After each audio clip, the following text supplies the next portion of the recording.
The Prison Experience, Chapter 3, March 9th, 2014, Pike County Jail, the day after. I awoke naked, lying on a dirty blue mat in a holding cell alone. I'm still groggy, not sure where I am. I sit up and survey the small room. Cold, dirty, block walls, and a steel metal door. I have a warm blue mat and some sort of sheet lying on the floor. I'm sore, everything hurts. My chin feels strange. Where the hell am I? This doesn't look like a hospital room, I said to myself. Getting to my feet with no shoes, I painfully walk over to the steel metal door and peer out the small window, where I saw the booking desk, police officers in uniform, and a few orange jumpsuits. What the hell am I doing in jail? Is what I thought. After finding out where I was, I go back to the mat and think things over. I know I was in a bad car wreck. I know I went to the hospital for stitches. Why I'm in jail was a mystery. I did not go to the ER with jail being my next destination, or I would not have went there in the first place. I do not drink alcohol, haven't had a strong drink in many years, other than the occasional after-dinner glass of wine that Sandy and I would have together. So that wasn't it.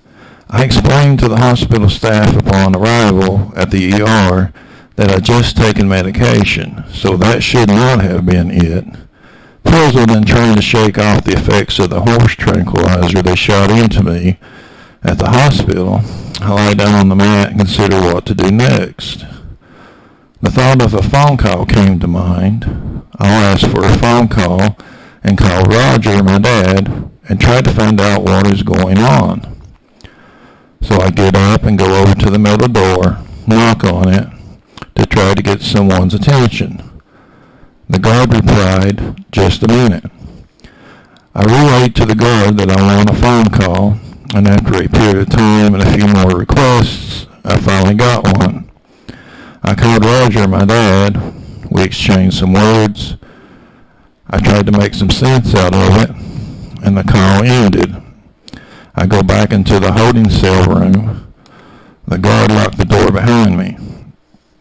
I thought over what we spoke about, still in disbelief that they locked me up, and listened to what was going on outside the room in the booking department.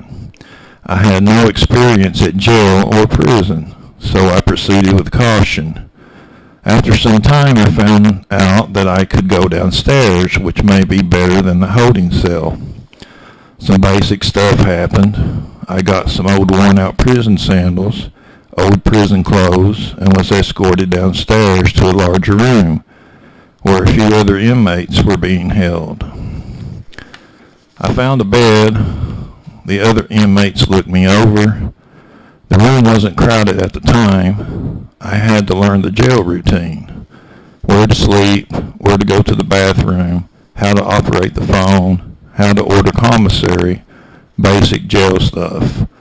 I had nothing to start with. Coffee and extras had to be ordered, which takes about a week or two. Once you start getting commissary, things are a little better. Talking to the other inmates and learning the ropes took a few days.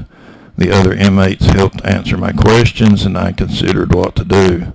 After finding out what I was initially charged with, I thought it would take a little while to get this straightened out. I was concerned about it. I'm injured and in pain. I learned of the medical pod, as it was called, and requested to be moved there. After a bed opened, I was moved there and got a top bunk over a big guy with a noticeable tattoo on his arm. By this time, I had learned how to order commissary, coffee, and snacks. The medical pod was full, and I got asked to play cards.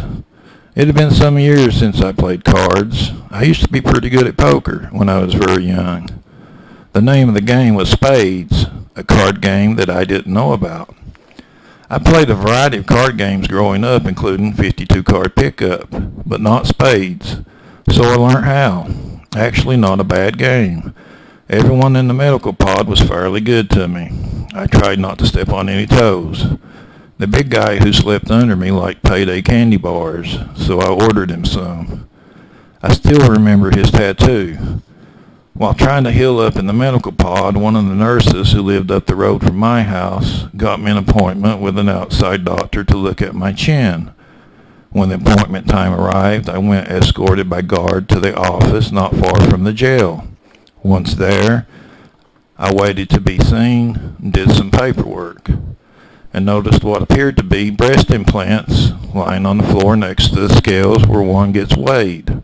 I thought, how odd.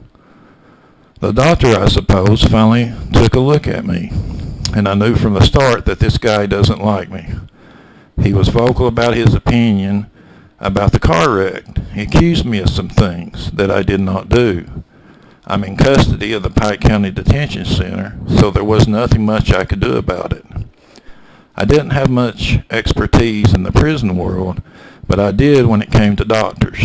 I had been top in my class when I got my EMT certification years ago. I studied electronics, computers, had worked in a bakery, a coal mine, mom and dad's grocery hardware business, ran a software hardware business, and recorded music of my own. I know when a doctor doesn't like me. So after nothing but getting word from the doctor, I'm escorted back to the Pike County Detention Center's medical pod.